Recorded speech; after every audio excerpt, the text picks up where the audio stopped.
Au terme de la réunion de 72 heures des ministres des Affaires étrangères du Burkina Faso, du Mali et du Niger, censés préparer la sortie effective de l'AES de la CEDEAO, le chef de la diplomatie malienne Abdoulaye Diop s'est exprimé sur les conditions de ce retrait dans la perspective de relations futures avec les voisins de la CEDEAO. Parmi les questions qui donnent des sueurs froides au sous-préfet du Kremlin, la libre circulation des biens et des personnes ainsi que la coopération économique avec les puissances de la sous-région. Nous allons discuter des intérêts de nos nations, notamment de la libre circulation des personnes et des biens, tout en veillant au respect de la souveraineté de nos États, a-t-il déclaré depuis Ouagadougou au Burkina, où s'est tenue la rencontre.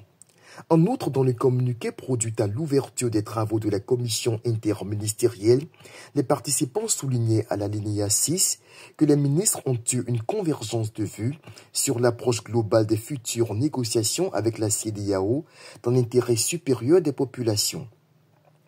La frilosité manifestée déjà par les régimes putschistes au service du néocolonialisme russe donne à sourire. De quoi veulent discuter ces valets de l'impérialisme russe africain? N'étaient-ils pas conscients que rien qu'en Côte d'Ivoire vivent au moins 10 millions de leurs compatriotes et que cette diaspora est le poumon de leurs économies vulnérables, ceci, en partie, grâce aux avantages engrangés dans le cadre des accords intercommunautaires? Ne savent-ils pas que leurs infrastructures énergétiques fonctionnent essentiellement grâce à l'étroite collaboration avec les pays côtiers, dont la Côte d'Ivoire pour ce qui est du Mali et du Burkina, et le Nigeria pour ce qui concerne le Niger?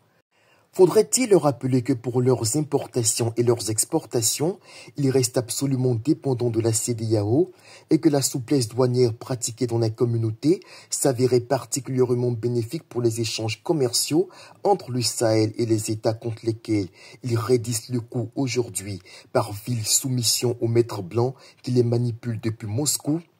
C'est ce qui arrive quand un pays est dirigé par des aventuriers dont les décisions sont guidées par des émotions épidermiques. Du côté d'Abidjan en tout cas, les caisses promettent d'être renflouées avec la mise en application effective des mesures liées à l'imposition de la carte de résident pour tout ressortissant d'un pays non membre de la CEDEAO. Rien que cela, c'est un excellent début.